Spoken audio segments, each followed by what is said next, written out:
나이 70이 넘으면 사람은 참 많은 것들을 잃게 됩니다. 힘도 잃고 귀도 어두워지고 눈도 침침해집니다. 하지만 그 무엇보다 견디기 힘든 건 사람을 잃는 일입니다. 박정순 할머니는 경상도 끝자락 작은 마을에서 혼자 살고 계셨습니다.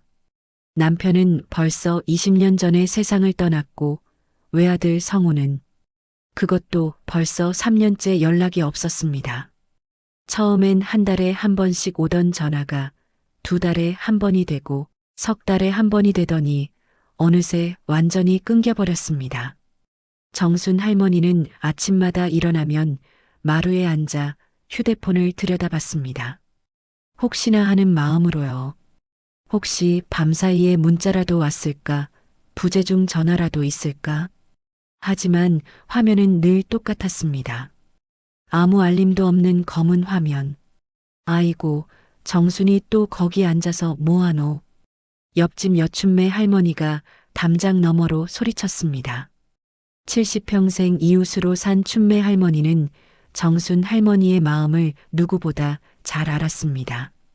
아이다, 아무것도 안 하는데이. 그냥 좀 앉았다 카이. 정순 할머니는 휴대폰을 주머니에 넣으며 일어섰습니다. 무릎이 시큰거렸습니다. 요즘은 날씨만 흐려도 온몸이 쑤시고 아팠습니다. 혼자 농사 지으며 60년을 살아온 몸이었습니다. 남편 일찍 여의고 어린 아들 하나 키우느라 악착같이 일했던 세월이었습니다. 그런데 그 아들이 이제 연락도 없습니다. 무슨 일이 있는 건지, 아픈 건지, 돈이 없어서 그런 건지 알 수가 없었습니다. 정순 할머니는 걱정과 서운함 사이에서 매일 흔들렸습니다. 뭐라카노? 정순아, 크게 좀 말해봐라. 춘매 할머니가 또 소리쳤습니다. 요즘 정순 할머니는 귀가 많이 어두워졌습니다. 사실 몇 년 전부터 조금씩 소리가 잘 안 들렸는데 작년부터는 정말 심해졌습니다. TV 소리를 아무리 크게 해도 무슨 말인지 잘 모르겠고 사람들이 말을 걸어도 절반은 놓치기 일쑤였습니다. 내 귀가 요새 영 안 되는 것 같아. 정순 할머니는 한숨을 쉬었습니다. 귀가 잘 안 들리니까 세상이 더 멀게 느껴졌습니다. 예전엔 마을회관에 가서 할머니들이랑 화투도 치고 이야기도 나눴는데 이젠 무슨 소리인지 잘 안 들려서 가기도 싫어졌습니다. 어느 날 보건소에서 간호사가 방문했습니다. 마을 어르신들 건강검진 차례였습니다. 할머니, 귀가 많이 안 좋으시네요. 이 정도면 보청기를 하셔야겠어요. 젊은 간호사가 검사 결과를 보며 말했습니다. 보청기? 그게 비싸다던데. 요즘은 정부 지원도 나와요. 읍내 보청기 센터 한번 가보세요. 제가 전화번호 적어드릴게요. 간호사는 친절하게 메모지에 주소와 전화번호를 적어줬습니다. 정순 할머니는 그걸 받아들고 한참을 들여다봤습니다. 보청기. 나이 들었다는 증거 같아서 왠지 서글펐습니다. 그날 밤 정순 할머니는 오랜만에 아들에게 전화를 걸었습니다. 신호음이 길게 울렸습니다. 한 번, 두 번, 세 번. 받지 않았습니다. 문자를 보냈습니다. 성우야 엄마다. 요새 어째 지내노? 연락 한번 해라. 하지만 답장은 오지 않았습니다. 정순 할머니는 휴대폰을 가슴에 꼭 안고 누웠습니다. 눈물이 났습니다. 이렇게 혼자 늙어가는 게 무섭고 아들이 왜 연락을 안 하는지 모르겠고 모든 게 막막했습니다. 며칠 뒤 정순 할머니는 버스를 타고 읍내로 나갔습니다. 간호사가 알려준 보청기 센터를 찾아갔습니다. 작은 가게였는데 깨끗하고 조용했습니다. 어서 오세요. 30대 중반쯤 돼 보이는 젊은 남자가 밝게 인사했습니다. 단정한 셔츠에 안경을 쓴 인상이 참 좋아 보이는 사람이었습니다. 저기, 귀가 안 들려서 왔는데. 아, 네. 할머니, 여기 앉으세요. 제가 검사 한번 해드릴게요. 남자는 이현우라고 자신을 소개했습니다. 보청기 전문 기사였습니다. 현우는 정순 할머니를 의자에 앉히고 조심스럽게 귀를 검사했습니다. 그의 손길은 놀라울 정도로 부드러웠습니다. 할머니, 청력이 꽤 많이 떨어지셨네요. 양쪽 다 보청기를 하시면 훨씬 좋아지실 거예요. 그기 비싸제? 나 돈이 별로 없는데. 괜찮으세요? 정부 지원 받으시면 부담 많이 줄어요. 제가 서류 작업 다 도와드릴게요. 현우는 차분하게 설명해 줬습니다. 그런데 이상했습니다. 그는 정순 할머니를 보는 눈빛이 뭔가 특별했습니다. 마치 오래전부터 알고 지낸 사람을 보는 것 같은 그런 눈빛이었습니다. 할머니 혹시 성함이 어떻게 되세요? 박정순이라 하는데 순간 현우의 표정이 미묘하게 변했습니다. 뭔가 확인한 것 같은 안도한 것 같은 표정이었습니다. 하지만 금방 원래대로 돌아왔습니다. 아, 네. 박정순 할머니시군요. 제가 정성껏 맞춰드릴게요. 보청기 제작에는 2주 정도 걸린다고 했습니다. 정순 할머니는 집으로 돌아왔지만 이상하게 그 젊은 기사의 얼굴이 자꾸 떠올랐습니다. 왜 그렇게 친절했을까? 왜 내 이름을 물어봤을까? 그리고 왜 그 순간 표정이 변했을까? 보청기가 나오기를 기다리는 2주 동안 정순 할머니는 매일 아들 생각에 잠을 설쳤습니다. 성우는 정말 착한 아들이었습니다. 아버지 없이 자랐지만 엄마한테 한 번도 반항한 적이 없었습니다. 고등학교 졸업하고 도시로 나가서 기술을 배웠습니다.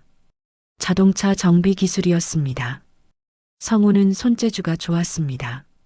몇 년 후에는 자기 정비소까지 차렸습니다. 작은 가게였지만 성우는 열심히 일했습니다. 그 시절엔 한 달에 한 번씩 꼭 집에 왔습니다. 올 때마다 생활비를 주고 반찬을 한가득 사다 놨습니다. 엄마, 농사는 이제 그만하고 편히 쉬어. 내가 다 책임질게. 성우는 늘 그렇게 말했습니다. 그런데 5년 전쯤부터 성우의 표정이 어두워지기 시작했습니다. 정비소 경영이 어려워진 것 같았습니다. 큰 프랜차이즈 정비소들이 생기면서 손님이 줄어들었다고 했습니다. 성우는 점점 집에 오는 횟수가 줄었습니다. 마지막으로 성우를 본 건 3년 전이었습니다. 그때 성우는 많이 야위어 있었습니다. 얼굴도 푸석푸석했고 눈빛도 흐려져 있었습니다. 성우야, 너 어디 아프가? 얼굴이 왜 그래? 아니야, 엄마 괜찮아. 그냥 좀 바빠서 그래. 그게 마지막이었습니다. 그 후로 전화도 뚝 끊겼습니다. 처음엔 한두 달 뒤에 올 거라 생각했습니다. 바쁘겠거니 힘들겠거니. 하지만 시간이 갈수록 불안해졌습니다. 혹시 사고라도 난 건 아닐까? 아니면 큰 빚을 진 건 아닐까? 성우가 살던 도시로 찾아가 볼까도 생각했지만 정확한 주소를 몰랐습니다. 전화번호도 이제 꺼져 있었습니다. 정순 할머니는 밤마다 아들을 꿈에서 봤습니다. 어린 성우가 학교에서 돌아와 엄마 하고 달려오는 꿈, 군대 갔다 와서 엄마를 와락 안아주던 꿈, 결혼은 못했지만 엄마가 최고야 하며 웃던 꿈 꿈에서 깨면 베개가 눈물로 젖어 있었습니다. 2주 후 보청기 센터에서 전화가 왔습니다. 현우 기사였습니다. 할머니, 보청기 나왔어요. 그런데 할머니, 제가 직접 댁으로 가서 착용해드리고 조절해드려도 될까요? 처음 사용하실 때 불편하신 부분들을 바로바로 고쳐드려야 해서요. 그래도 되나? 내가 가면 되는데. 아니에요. 제가 가는 게 편해요. 어르신들은 오시는 게 힘드시잖아요. 며칠 후, 현우는 정말로 정순 할머니의 집을 찾아왔습니다. 좁은 시골길을 물어물어 찾아온 것이었습니다. 차에서 내린 현우는 작은 가방을 들고 있었습니다. 할머니, 오랜만이에요. 현우는 환하게 웃었습니다. 그런데 이상했습니다. 그는 집 앞마당을, 텃밭을, 장독대를, 그리고 마루를 한참 동안 바라봤습니다. 마치 이 집을 처음 보는 게 아닌 것처럼. 자, 할머니, 이리 앉으세요. 보청기 착용해 드릴게요. 현우는 정순 할머니의 귀에 조심스럽게 보청기를 끼워줬습니다. 그리고 스위치를 켰습니다. 어때세요, 할머니? 순간 정순 할머니는 깜짝 놀랐습니다. 세상의 소리가 다시 들렸습니다. 바람소리, 새소리, 멀리서 들리는 차소리, 그리고 현우의 목소리가 또렷하게 들렸습니다. 아이고, 이게 정말. 정순 할머니는 눈물을 글썽였습니다. 몇 년 만에 이렇게 선명하게 소리를 들어봤습니다. 세상이 다시 가까워진 것 같았습니다. 천천히 적응하세요. 처음엔 좀 이상할 수 있어요. 현우는 한참 동안 할머니 곁에 앉아서 보청기 사용법을 알려줬습니다. 그리고 집안을 자꾸 둘러봤습니다. 벽에 걸린 액자들을, 낡은 가구들을, 부엌 쪽을. 할머니, 여기서 혼자 사세요? 그러네. 혼자 산 지가 벌써. 말을 하다가 정순 할머니는 갑자기 목이 메었습니다. 혼자 산 지 얼마나 됐는지도 모르겠다는 생각이 들었습니다. 아드님은 안 계세요? 현우의 질문에 정순 할머니는 고개를 떨궜습니다. 있긴 한데 연락이 없어. 벌써 3년째. 그 순간 현우의 눈빛이 흔들렸습니다. 그 후로 현우는 자주 정순 할머니의 집에 들렀습니다. 처음엔 보청기 조절 때문이라고 했습니다. 소리가 너무 크진 않으세요? 배터리 잘 갈아 끼우세요? 하면서 확인하러 왔습니다. 그런데 점점 이상해졌습니다. 일주일에 한 번씩 오더니 나중엔 며칠에 한 번씩 왔습니다. 올 때마다 뭔가를 가져왔습니다. 과일도 사오고 반찬도 사오고 어떤 날은 쌀까지 가져왔습니다. 아니, 이 사람아. 이게 무슨 짓이가? 보청기 기사가 왜 이런 걸 가져오노? 정순 할머니는 당황했습니다. 괜찮아요, 할머니. 그냥 제가 드리고 싶어서요. 내가 불쌍해 보이나? 나 자식도 있는 사람이라. 정순 할머니는 자존심이 상했습니다. 아무리 아들 연락이 없어도 자기는 거지가 아니었습니다. 하지만 현우는 계속 왔습니다. 그리고 이상한 일들을 했습니다. 마당에 잡초를 뽑아주고 고장난 수도꼭지를 고쳐주고 마루 및 환풍구를 청소해주고 마치 이 집 아들처럼 행동했습니다. 옆집 춘매 할머니가 걱정스러운 얼굴로 물었습니다. 정순아, 저 젊은 사람이 뭐 하는 사람이가? 맨날 내 집에 오던데. 보청기 고쳐주는 사람이라 카던데. 아이고, 이 사람아. 보청기 고치는 사람이 왜 맨날 와? 뭔가 수상한데. 혹시 너 돈 빌려준 거 아이가? 아니야, 그런 거 아니다. 하지만 정순 할머니도 의심이 들기 시작했습니다. 왜 저 젊은 사람이 나한테 이러는 걸까? 무슨 속셈이 있는 걸까? 혹시 나를 속이려는 건 아닐까? 어느 날 현우가 또 집에 왔을 때 정순 할머니는 단호하게 말했습니다. 이 사람, 당신 이제 그만 오소. 고맙긴 한데 나 이상하다. 당신이 왜 나한테 이카노? 현우는 당황한 표정을 지었습니다. 할머니, 저는 그냥이 어디 있노? 세상에 공짜 없다. 당신 나한테 뭘 바라는 기가? 현우는 입술을 깨물었습니다. 뭔가 말하고 싶은데 말하지 못하는 것 같았습니다. 할머니, 조금만 기다려주세요. 제가 곧 다 말씀드릴게요. 무슨 소리가? 지금 당장 말하소. 하지만 현우는 고개를 숙인 채 아무 말도 하지 못했습니다. 그리고 그날 현우는 발걸음을 돌렸습니다. 현우가 정순 할머니 집에 자주 드나든다는 소문이 마을에 퍼졌습니다. 사람들은 수군거리기 시작했습니다. 정순이네 아들 소식은 없는데 웬 젊은 남자가 맨날 온다더라. 혹시 저 남자가 사기꾼 아이가? 혼자 사는 할매들 노리는 놈들 요새 많다던데. 아이고 무섭다. 정순이 조심해야 되는데.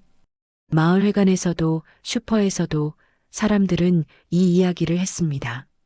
정순 할머니의 귀에도 당연히 들어왔습니다. 어느 날 마을 이장이 정순 할머니를 찾아왔습니다. 정순이 할매 들었는데 웬 사람이 자꾸 댁에 온다면서요? 조심하이소. 요새 노인네들 속이는 놈들 많아요. 알았어이. 걱정 마이소. 하지만 이장은 계속 말했습니다. 할매, 아들한테 연락은 해봤어요? 그 사람도 알아야 되는 거 아입니까? 그 말에 정순 할머니는 가슴이 철렁했습니다. 아들, 연락이 안 되는 아들. 사람들은 다 알고 있었습니다. 정순이네 아들이 3년째 연락이 없다는 것을. 아들 연락처 아는 사람 없나? 예전에 정비소 한다고 했지에? 그때 마을 정비소 사장 김 씨가 끼어들었습니다. 아, 성우 말입니까? 그 친구 몇 년 전에 봤는데. 그때도 형편이 안 좋아 보이더만. 형편이 안 좋다니? 빚이 많았나 봐에. 정비소 문 닫았다는 소리 들었어요. 정순 할머니는 가슴이 내려앉았습니다. 아들이 빚이 많았다고? 정비소를 닫았다고? 그래서 지금 어디 있는지 아나? 글쎄요. 그것까진 모르겠어에. 정순 할머니는 그날 밤 잠을 이룰 수가 없었습니다. 아들이 힘들어하고 있었는데 엄마는 아무것도 몰랐습니다. 연락이 없는 게 혹시 엄마한테 폐를 끼치기 싫어서 그런 건 아닐까? 그리고 문득 현우 기사가 떠올랐습니다. 그 사람은 왜 자꾸 나한테 오는 걸까? 설마 아들과 관련이 있는 걸까? 며칠 후 마을에 더 이상한 소문이 돌았습니다. 정비소 사장 김 씨가 술 먹고 떠든 이야기였습니다. 성우 그 친구 사실은 빚 때문에 야반도주했다더라. 엄마한테도 말 안 하고 그냥 사라졌다 카이. 진짜로? 그럼 지금 어디 있는 기가? 아무도 모른다 카더라. 연락도 안 되고 빚쟁이들도 못 찾고 있다 카더만. 소문은 점점 과장됐습니다. 성우가 큰 빚을 지고 도망갔다는 이야기, 심지어 엄마한테 집까지 팔라고 협박했다는 이야기까지 나왔습니다. 전부 거짓말이었습니다. 정순 할머니는 이 소문들을 듣고 화가 났습니다. 누가 그런 헛소리를 하노? 우리 성우가 그런 애 아이다. 하지만 마을 사람들은 이미 믿고 있었습니다. 그래서 연락이 없는 거지. 불효자식, 엄마 혼자 두고 도망가다니. 사람들의 수군거림은 정순 할머니의 귀에 칼처럼 꽂혔습니다. 춘매 할머니마저도 조심스럽게 물었습니다. 정순아, 성우가 정말 빚이 많았나? 모른다. 나도 잘 모르겠다. 정순 할머니는 무너질 것 같았습니다. 아들에 대해 아무것도 모르는 자신이 한심했습니다. 왜 아들이 힘든지, 어디 있는지, 살아있긴 한지 아무것도 몰랐습니다. 그리고 더 무서운 생각이 들었습니다. 혹시 아들이 정말로 세상을 떠난 건 아닐까? 연락이 안 되는 이유가 그런 거라면 정순 할머니는 그날부터 밥을 제대로 먹지 못했습니다. 밤마다 악몽을 꿨습니다. 아들이 어디선가 힘들어하는 꿈, 아들이 울면서 엄마를 찾는 꿈, 아들이 냉랭한 병실에 누워있는 꿈. 현우는 한동안 오지 않았습니다. 정순 할머니가 단호하게 말했던 그날 이후로 딱 한 번도 오지 않았습니다. 이상했습니다. 왜 안 오는지, 왜 그렇게 쉽게 포기했는지 정순 할머니는 묘하게 허전했습니다. 그 젊은이가 짜증스럽긴 했지만 그래도 누군가 찾아와 주는 게 싫지만은 않았습니다. 특히 요즘처럼 마음이 무너질 때는요.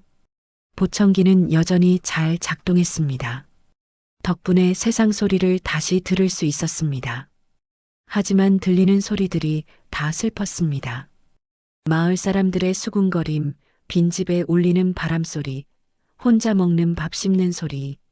어느 날 밤 정순 할머니는 현우의 명함을 꺼내봤습니다. 이현우, 보청기 전문 기사. 명함 뒷면에는 휴대폰 번호가 적혀 있었습니다. 전화를 걸까 말까 한참을 고민했습니다. 그런데 왜 전화하고 싶은 걸까? 뭐라고 말해야 할까? 결국 전화를 걸지 못했습니다. 대신 그날 밤 정순 할머니는 오래된 앨범을 꺼냈습니다. 성호의 사진들이 가득한 앨범이었습니다. 아기였던 성호, 초등학교 들어가던 날의 성호, 중학생이 된 성호, 군대 가기 전날 찍은 사진. 사진 속 성호는 늘 웃고 있었습니다. 성호야, 너 어디 있노? 엄마한테 연락 한 번만 해라. 화난 거 아니다. 그냥 내 목소리 한 번만 들고 싶다. 정순 할머니는 사진을 쓰다듬으며 중얼거렸습니다. 눈물이 사진 위로 떨어졌습니다. 그로부터 일주일 후 현우가 다시 찾아왔습니다. 이번에는 손에 큰 봉투를 들고 있었습니다. 할머니, 들어가도 될까요? 정순 할머니는 놀랐습니다. 그리고 조금 반가웠습니다. 하지만 표정은 굳게 만들었습니다. 왜 왔너? 오지 말락 하지 않았나? 할머니, 제가 오늘은 꼭 드려야 할 게 있어요. 현우의 목소리가 떨렸습니다. 그의 눈빛이 붉어져 있었습니다. 뭔데? 들어가서 말씀드려도 될까요? 정순 할머니는 잠시 망설이다가 고개를 끄덕였습니다. 두 사람은 마루에 마주 앉았습니다. 현우는 한참 동안 말을 꺼내지 못했습니다. 입술을 깨물고 눈물을 참고 손을 떨며 그는 무언가와 싸우고 있었습니다. 할머니, 저는 사실 현우는 봉투를 꺼냈습니다. 오래된 편지 봉투였습니다. 구겨지고 빛바랜 봉투. 이게 뭔가 박성호 씨가 할머니 아드님이 제게 부탁하신 겁니다. 순간 정순 할머니의 심장이 멎는 것 같았습니다. 성호가 성호를 아나? 네. 할머니, 제가 지금부터 말씀드리는 게 믿기 어려우실 수도 있어요. 하지만 전부 사실입니다. 현우는 깊게 숨을 들이쉬었습니다. 할머니, 저는 3년 전에 죽을 뻔했어요. 현우는 떨리는 목소리로 이야기를 시작했습니다. 심장병이었어요.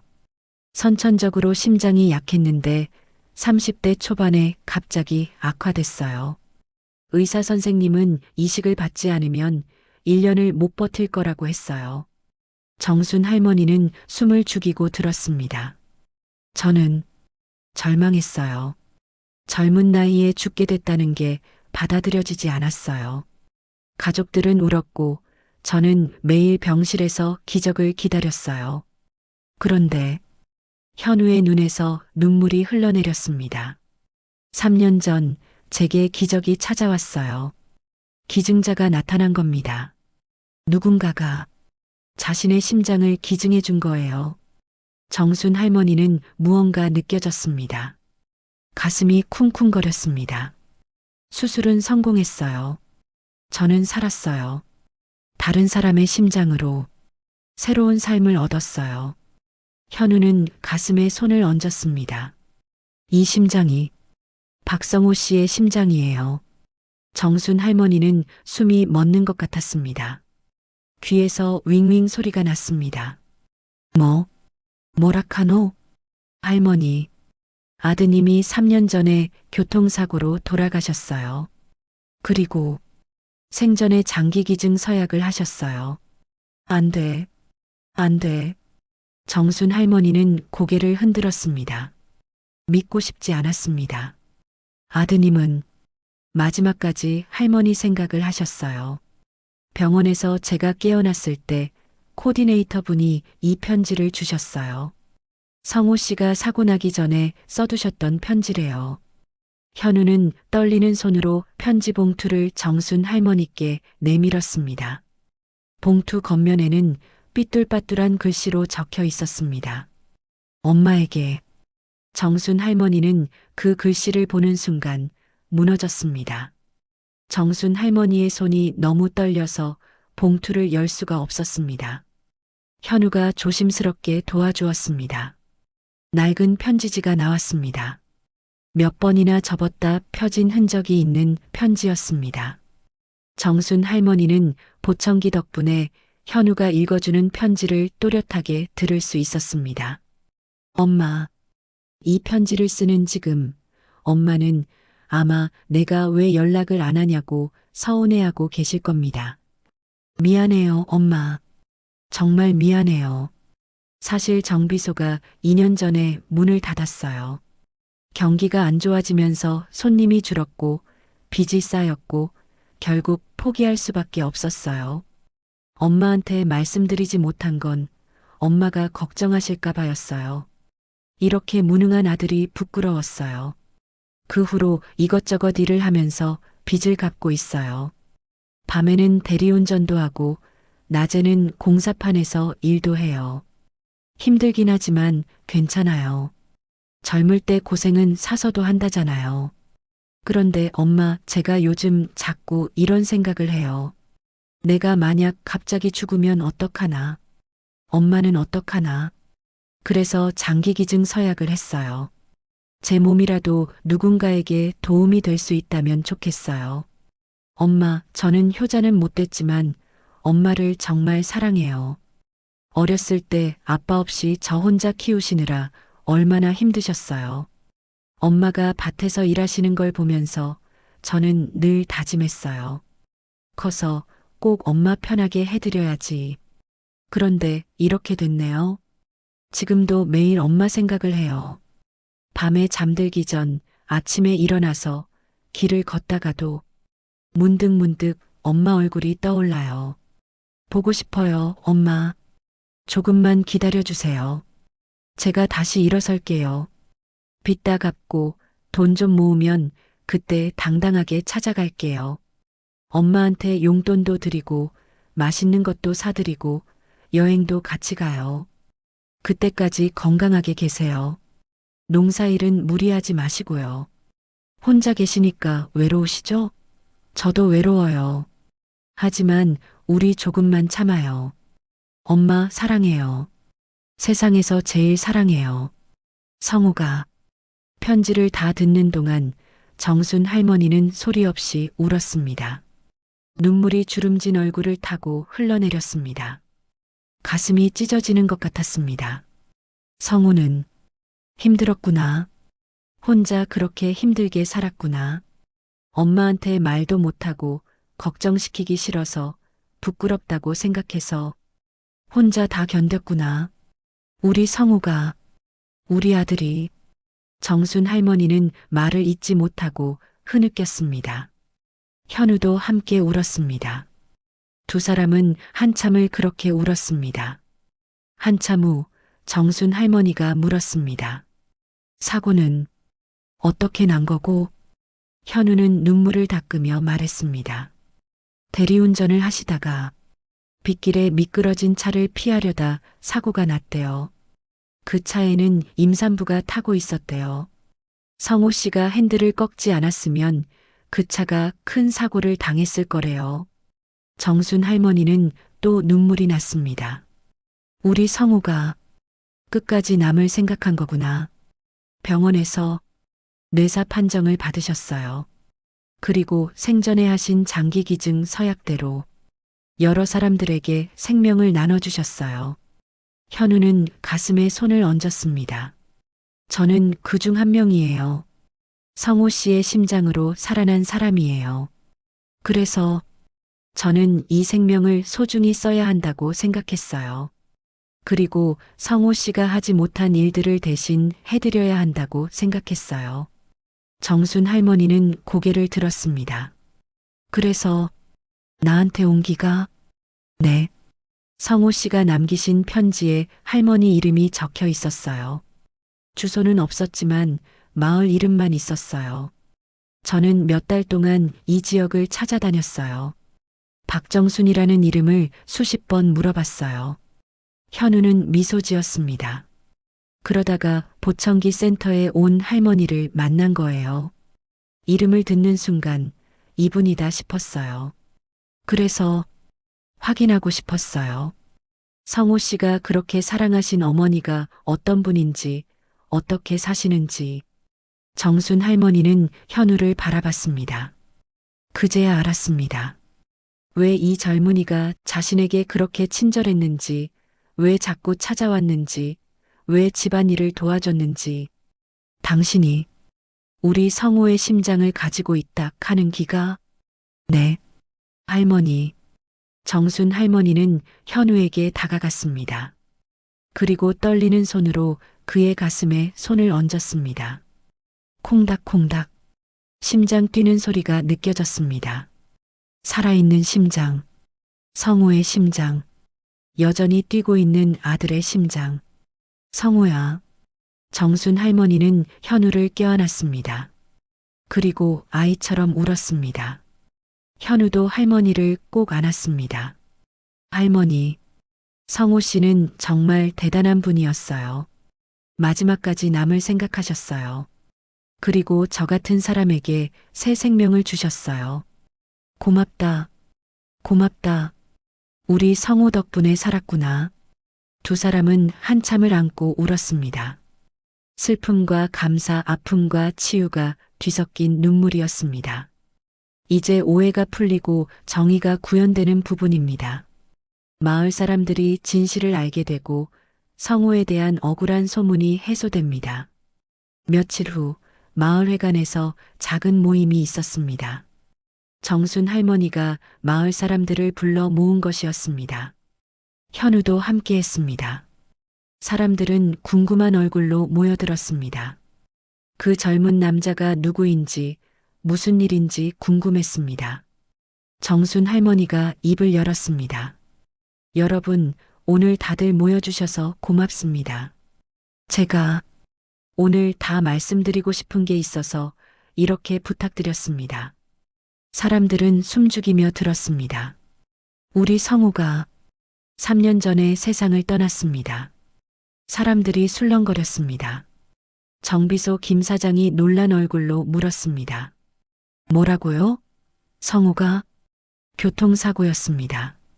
대리운전하다가 남을 살리려다가 사고가 났어요. 정순 할머니는 눈물을 닦으며 계속 말했습니다. 여러분이 성호에 대해 안 좋게 말씀하신 거 다 들었어요. 빚 때문에 도망갔다. 불효자다. 엄마 버렸다. 그런 말들이요. 사람들은 고개를 숙였습니다. 하지만 우리 성호는 그런 아이가 아니었어요. 힘들었어요. 정비소가 망하고 빚이 생기고 엄마한테 걱정 끼치기 싫어서 연락을 못했어요. 하지만 마지막까지 엄마 생각했어요. 편지도 남겼어요. 정순 할머니는 편지를 꺼냈습니다.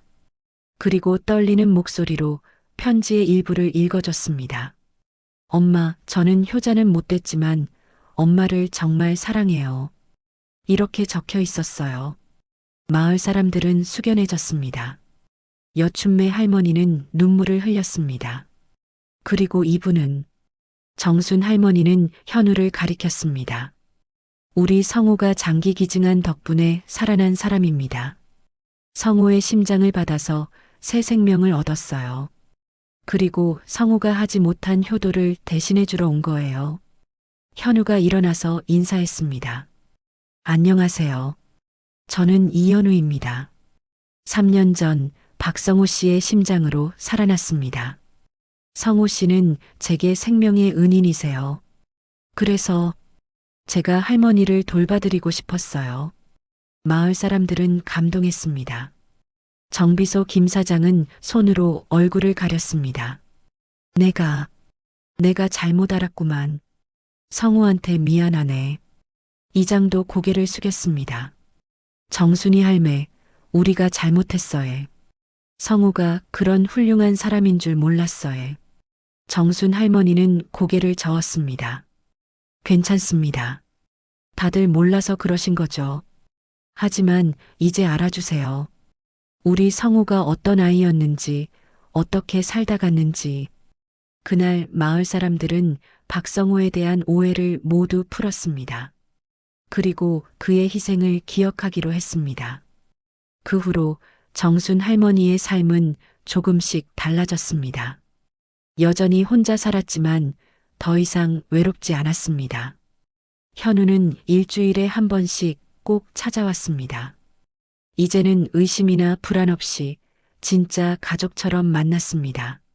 함께 밥을 먹고 이야기를 나누고 성호의 추억을 떠올렸습니다. 할머니, 성호 씨가 좋아하던 음식이 뭐예요? 된장찌개. 우리 성호는 된장찌개만 있으면 밥 3그릇도 먹었지. 그럼 제가 다음에 만들어 올게요. 성호 씨가 좋아하던 맛으로요. 현우는 정말로 된장찌개를 끓여왔습니다. 맛은 그리 훌륭하진 않았지만 정순 할머니는 눈물을 흘리며 먹었습니다. 성호가 먹던 그 맛이었습니다. 마을 사람들도 달라졌습니다. 이제는 정순 할머니를 더 자주 찾아왔습니다. 반찬을 나눠주고 병원 갈 때 태워다 주고 말벗이 되어 주었습니다. 여춘매 할머니는 거의 매일 찾아왔습니다. 정순아, 우리 성호 자랑 좀 하자. 저번에 못다한 이야기 있지? 두 할머니는 마루에 앉아서 성호 이야기를 했습니다. 어릴 때 이야기, 학교 다닐 때 이야기, 군대 갔다 온 이야기. 이야기를 할 때마다 성호가 옆에 있는 것 같았습니다. 정순 할머니는 이제 성호가 떠난 걸 받아들일 수 있었습니다. 슬프지 않은 건 아니었습니다. 여전히 밤이면 눈물이 났고 아들이 보고 싶었습니다. 하지만 이제는 알았습니다. 성호가 자신을 얼마나 사랑했는지, 얼마나 훌륭한 아들이었는지, 그리고 성호는 정말로 떠나지 않았습니다. 현우의 심장으로, 그리고 다른 사람들의 몸으로 성호는 여전히 살아 있었습니다. 여전히 누군가를 돕고 있었습니다. 어느 가을날 정순 할머니와 현우는 성호의 작은 추모비를 만들었습니다. 마당 한 구석, 성호가 어릴 때 좋아하던 감나무 아래였습니다. 추모비에는 이렇게 적혀 있었습니다. 사랑하는 아들 박성호, 1980년에서 2022년까지 당신의 희생으로 많은 생명이 빛납니다. 영원히 사랑합니다. 정순 할머니는 추모비 앞에 무릎을 꿇고 앉았습니다. 성호야, 엄마가 이제 알았다.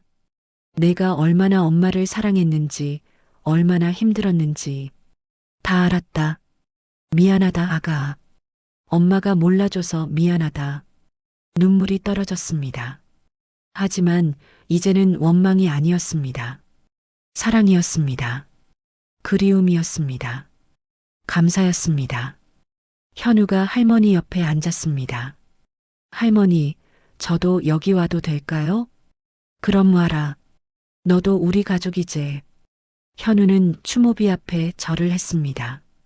성우 형, 고맙습니다. 형 덕분에 제가 살았어요. 그리고 이렇게 좋은 할머니도 만났어요. 평생 잘 모실게요. 약속드립니다. 바람이 불었습니다. 감나무 잎들이 바스락거렸습니다. 마치 성우가 대답하는 것 같았습니다. 잘 부탁한다고, 고맙다고, 엄마 잘 모셔줘라고. 정순 할머니는 하늘을 올려다봤습니다. 구름 사이로 햇살이 비쳤습니다. 따뜻한 햇살이었습니다. 성우야, 엄마 괜찮다. 이제 괜찮아. 내가 남기고 간 사랑 덕분에 엄마 이렇게 살아간다. 고맙다, 아가. 정말 고맙다. 그날 이후 정순 할머니는 매일 아침 보청기를 끼고 하루를 시작했습니다. 세상의 소리가 다시 들렸습니다. 새소리, 바람소리, 사람들의 웃음소리, 그리고 가끔, 아주 가끔 정순 할머니는 성호의 목소리를 듣는 것 같았습니다. 엄마 사랑해요. 그 목소리가 들릴 때마다 정순 할머니는 미소 지었습니다. 엄마도 사랑한다, 아가. 세상에서 제일 사랑한다. 끝. 사랑하는 여러분. 우리는 때때로 오해 속에서 살아갑니다. 진실을 모른 채 섣부른 판단으로 누군가에게 상처를 주기도 합니다. 하지만 언젠가는 진실이 드러납니다. 그리고 우리는 그때 알게 됩니다. 사랑이 얼마나 위대한지, 희생이 얼마나 아름다운지. 박성호는 마지막까지 어머니를 사랑했습니다. 힘들어도 가난해도 연락조차 못해도 그의 마음은 늘 어머니 곁에 있었습니다. 그리고 그 사랑은 죽음으로도 끝나지 않았습니다. 그의 심장은 지금도 뛰고 있습니다. 어딘가에서 누군가의 가슴에서 여전히 뛰고 있습니다. 이것이 바로 사랑의 기적입니다. 여러분도 사랑하는 사람들에게 마음을 전하세요. 늦기 전에, 후회하기 전에 따뜻한 말 한마디가, 짧은 전화 한 통화가 얼마나 큰 의미인지 우리는 알고 있습니다. 그리고 기억하세요. 우리가 나눈 사랑은 결코 사라지지 않는다는 것을요. 지금까지 사연 읽어주는 임 작가였습니다. 끝까지 시청해주신 여러분 감사드리며 저는 다음 사연으로 돌아올게요. 감사합니다.